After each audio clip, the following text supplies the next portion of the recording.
खबर उन्नाव से है, जहां उन्नाव नगर पालिका परिषद में एक बार फिर आरोप प्रत्यारोप का दौर शुरू हो गया है।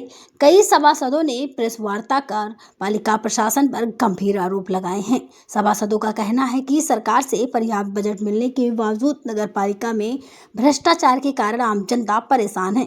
उन्होंने मोदी योगी सरकार ने दिया भरपूर बजट, फिर भी भ्रष्टाचार के चलते जन जन बेहाल है का नारा भी दिया। बता दी कि प्रेस वार्ता में सभासद अमित सिंह बउआ, ब्रजेश पांडे, सतीश यादव सहित कई अन्य सभासद मौजूद रहे। सभासदों ने आरोप लगाया कि पिछले 3 वर्षों से वे लगातार नगर पालिका में समस्याओं और अनियमितताओं को लेकर शिकायतें कर रहे थे, लेकिन उनकी शिकायतों पर कोई प्रभाव कार्रवाई नहीं हुई है।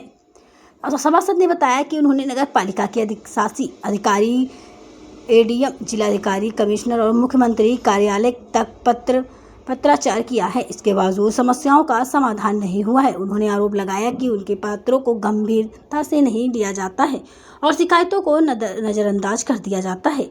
सभासदों ने नगरपालिका में खरीद और विकास कार्यों को लेकर भी सवाल उठाए हैं। उन्होंने आरोप लगाया है कि जेम पोर्टल के माध्यम से खरीद में भी अनियमितताएं हुई हैं। खजूर के पेड़ों की खरीद का उदाहरण देते हुए उन्होंने कहा कि पोर्टल पर खरीद संभव होने के बावजूद इसे लेकर गलत जानकारी दी गई है।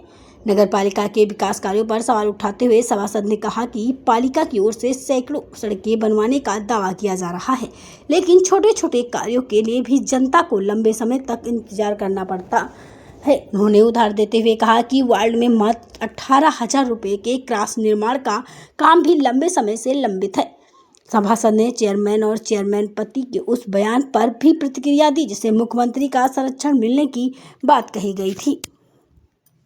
शिकायत करी गई है, उसका मुख्य बिंदु यह है कि जो जिन शिकायतों पर दोषी पाए गए हैं उस पर कार्यवाही जल्दी हो। बिंदु कौन कौन सी? आपकी प्रमुख मांगे क्या है? हमारी प्रमुख मांगे हैं कि हमारे वार्ड का विकास हो, छोटे छोटे कार्यों के लिए हमें बाधाएं न हो, हमारे कर्मचारी पर्याप्त हो, हमारे वार्डों में फॉगिंग हो, बस यही हमारी मांग। 2 सिद्ध मामलों में कार्रवाई हो, नगर पालिका का कानूनी प्रशासन सही हो। झगड़ा करते 4-5 आदमी आ जाए, डंडा उठा लेते हैं। उसी तरह भारतीय जनता पार्टी उपयोग में आ रही है। बाकी भारतीय जनता पार्टी से उनका उतना लेना देना नहीं है जितना उनका नगर पालिका के उन लोगों से लेना देना है जो वो उनकी सुविधावादी बौद्धिक व्यवस्था में शामिल हैं। नहीं, आपने कहा आरोप सिद्ध हुआ है और कार्रवाई नहीं हुई है, तो कार्रवाई कौन करेगा? कार्रवाई खुद तो करेंगे नहीं, इसका मतलब ऊपर से कार्रवाई नहीं की जा रही जब आरोप सिद्ध हो गया है। नहीं, इस पे इल्जाम लगाएंगे आप? हम यहाँ के एडीएम और ईओ साहब खुद कहते हैं कि एडीएम साहब और डीएम साहब की आढ़त है नगर पालिका, आप लोग करते रहो, शिकायत कुछ नहीं होगा। वो खुला कहते हैं, सभासदों के सामने आप लोग बता क्यों नहीं रहो? आप सभासदों आप किस पे इल्जाम लगा रहे हैं? आरोप सिद्ध हो गया, कार्रवाई अब कौन करेगा?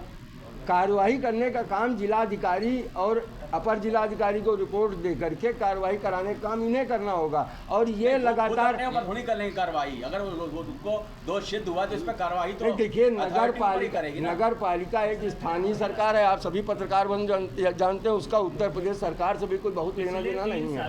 नगर पालिका बिजली, पानी, सड़क सुरक्षा, स्वास्थ्य, समरसता, शिक्षा हर विषय पर काम करती है, लेकिन काम प्रैक्टिकल हो वो सामने आए। ईओ साहब खुद कहते हैं। शिकायत किससे है ये बताइए? आपकी प्रशासन से है, नगर पालिका से है? नहीं, हमारी शिकायत नगर पालिका प्रशासन से। वो तो दोष सिद्ध हो गया, उनमें दोष हो गया, अब वो उस पर कार्रवाई नहीं। अब उस पर कार्रवाई डीएम एडीएम कराएंगे, वो कर नहीं रहे, वो कर नहीं रहे, वो नहीं कर रहे, तो उनकी उन पे शिकायत है आप? हाँ, ठीक है।